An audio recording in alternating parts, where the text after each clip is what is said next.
All right, so let's jump right into this deep dive.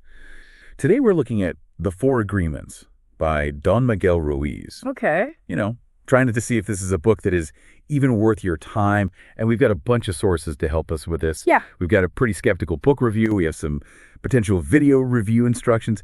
This is kind of cool because it's like we're getting a sneak peek behind the curtain of like how a book reviewer preps, you know? And then we've got a whole spread of Goodreads opinions too, from the super fans to the people who maybe weren't so impressed.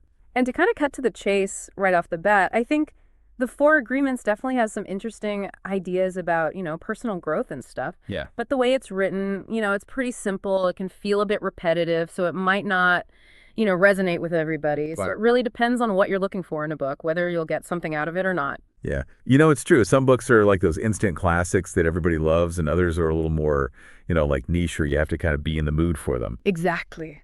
Now, looking at these book review video instructions, I love this because I'm always curious about the why behind a book review.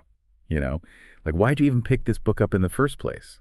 And there's a note here to start with that, the reviewer's reason for choosing the book.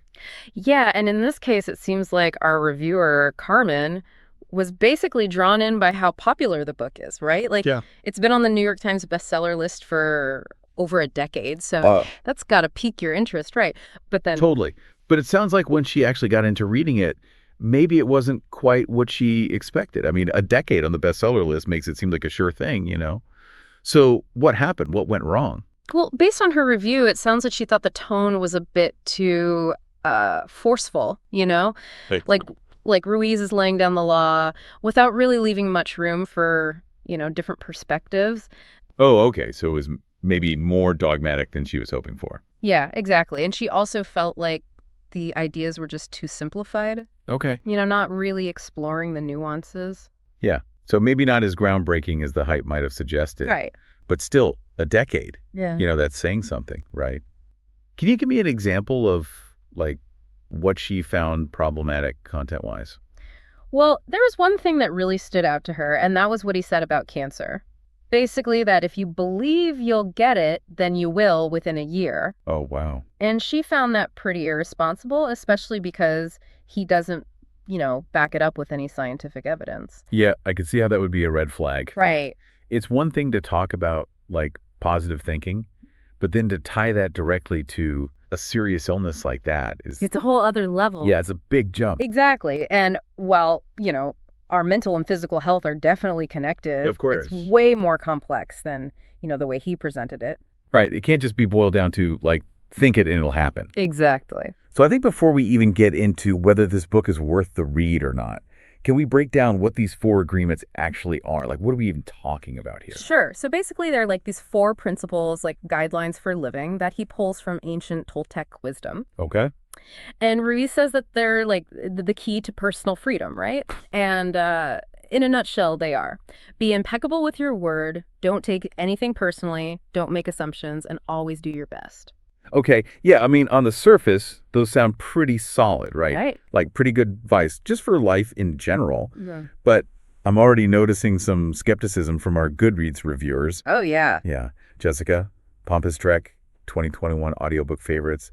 They all had some concerns about just how, like, oversimplified and vague these agreements actually are. Right. And also just the worry that if you take some of this advice too literally, it could actually backfire. Yeah. And that's definitely a fair point. Like with any self-help advice, you have to, think critically about it. Yeah. Weigh the pros and cons, because it's not going to be some magical solution for everyone. Right. Context is everything. Exactly. So were all the Goodreads reviews this critical? Or were there people who, like, loved this book? Oh, no, there were definitely some people who really loved it. Like, right. We've got Jim Mitchell, for instance. He talks about how this is a book he constantly goes back to for guidance. Okay. And he found that Toltec dream metaphor, the idea that we're all living in a dream. He found that really helpful for, like, understanding relationships and the world around us. Interesting. So some find it super profound. Others find it lacking. Were there any other kind of common threads or themes in those reviews? Yeah, one thing that came up a lot was that the book's message wasn't really anything like revolutionary, you know? Yes. A lot of people felt like they'd come across these ideas before, like in Christianity, Buddhism, other self-help books. And some people saw that as a negative, like it wasn't original enough. But others actually appreciated that Ruiz was kind of bringing all these different ideas together, you know? Yeah, that makes sense. Like self-help often draws from the same well. Right, exactly. So it's about finding the presentation that resonates with you. Right, exactly. Now, speaking of presentation, there's this this critique that I found really funny, but also kind of insightful, from a reviewer named Holly. Okay. And she takes issue with how Ruiz kind of idealizes toddlers as being these free humans. Okay. And she finds that kind of contradictory. Interesting. So toddlers are the role models now. Okay, tell me more. Right. So her point is that he's like praising toddlers for doing whatever they want, but he's not really acknowledging the fact that they're not exactly, you know, contributing members of society. Right. And they can be pretty demanding, you know. Yeah, no, she's got a point there. Toddlers aren't exactly known for their, like, you know, deep wisdom or their consideration for others. Right. So it's interesting. Even the seemingly positive parts of the book are, like, open to interpretation. Exactly. And it's always good to, you know, think for yourself and not just take everything at face value. Totally. Now, not everyone agreed with Holly's toddler take, of course. Of course not. Like Bookoffians, for example, they actually found the agreements really valuable, and they make it a point to reread the book every year. Wow. And they even acknowledge that it's hard to live by these agreements all the time, but they still see them as, like, worthwhile goals to strive for. I like that. Yeah, it's a good reminder that even if a book isn't perfect, you can still have some, like, nuggets of wisdom that can help us, you know, Absolutely. grow and become better people. Are there, like, any specific lines from the reviews that kind of illustrate how this book can have a positive impact on people? Yeah, definitely. Like we've got Chris, for example, who shared this quote from David Foster Wallace. Right. That really resonated with them. And the quote is, "The idea that something so simple can actually be nourishing in a way that arch, meta, ironic Pomo stuff can't, that seems to me to be important." I love that. Right. And they felt like the book's simplicity was like refreshing, you know, compared to other self-help approaches that can get really complicated and kind of lose you in the details. Sometimes we just need those straightforward truths. Yeah. Exactly. And another reviewer, Fergus, talked about how the 4 agreements helped them through like a really tough time in their life. Wow. They were struggling with high blood pressure and burnout from their job. Oh, man. And the book really gave them like the inspiration to prioritize their well-being and cultivate a more positive mindset, you know? That's powerful. I mean, it shows that even a book with flaws can still really make a difference for people. For sure. You know, before we wrap up, I do have a question about, like, the concept of freedom in the book. Okay, what is it? Because it seems like the core message is about, like, personal freedom. But one of the reviewers, Pompous Drek, they felt like Ruiz's idea of freedom was kind of, like, too simplistic, you know? Even unrealistic. Yeah. Their argument was that, like, some societal expectations are actually necessary for things to function properly. That's a good point, right? Like if you reject all societal norms, like he kind of suggests, it could be seen as like this radical individualism. Right. Which might not actually work so well in the real world. Right. And Jessica also found Ruiz's explanations to be, like, really repetitive. Yeah. You know? Yeah. Like he was talking down to the reader. Yeah, the writing style definitely wasn't for everyone. Right. Some people liked how simple and straightforward it was, but others felt like it was condescending and lacked depth. So, okay, big question. Is the 4 agreements worth your time? Is it insightful, or is it just like a bunch of repackaged self-help cliches?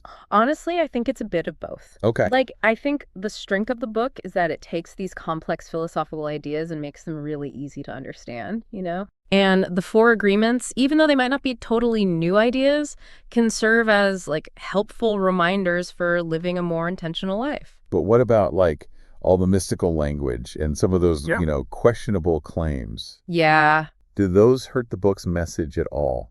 They definitely can for some people, yeah. Like, his heavy reliance on Toltec mythology and terms like black magic, you know, that might turn off people who prefer a more grounded approach. Right, so maybe not the best fit for skeptics of New Age spirituality. Yeah, probably not. But if you're willing to kind of look past that and focus on those core principles, yeah, there's still some value to be found there. it sounds like this book is pretty polarizing. People either love it or they hate it. Yeah, I think that's a good way to put it. And it really boils down to, like, what are you looking for in a self-help book? Right. If you want something that's like a deep dive into Toltec philosophy or, complex psychological theories, this isn't the book for you. But if you are looking for something simple and easy to read, with maybe a little bit of a spiritual twist, then it might be worth checking out. Exactly. Yeah. And if you're still on the fence, I mean, there are other books out there that explore similar themes, maybe in a more, nuanced way. Oh, for sure.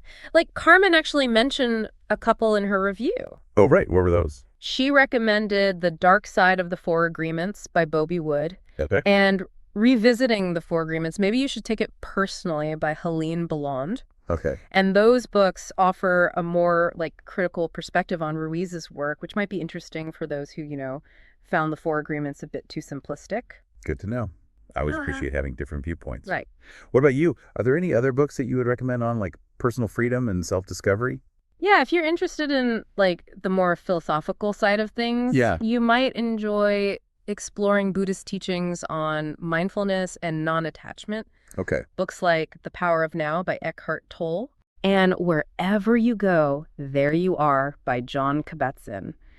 Those offer some really practical guidance on being present and letting go of negative thoughts and feelings. Awesome. Yeah. And it just goes to show, even if the Four Agreements doesn't resonate with you personally, Right.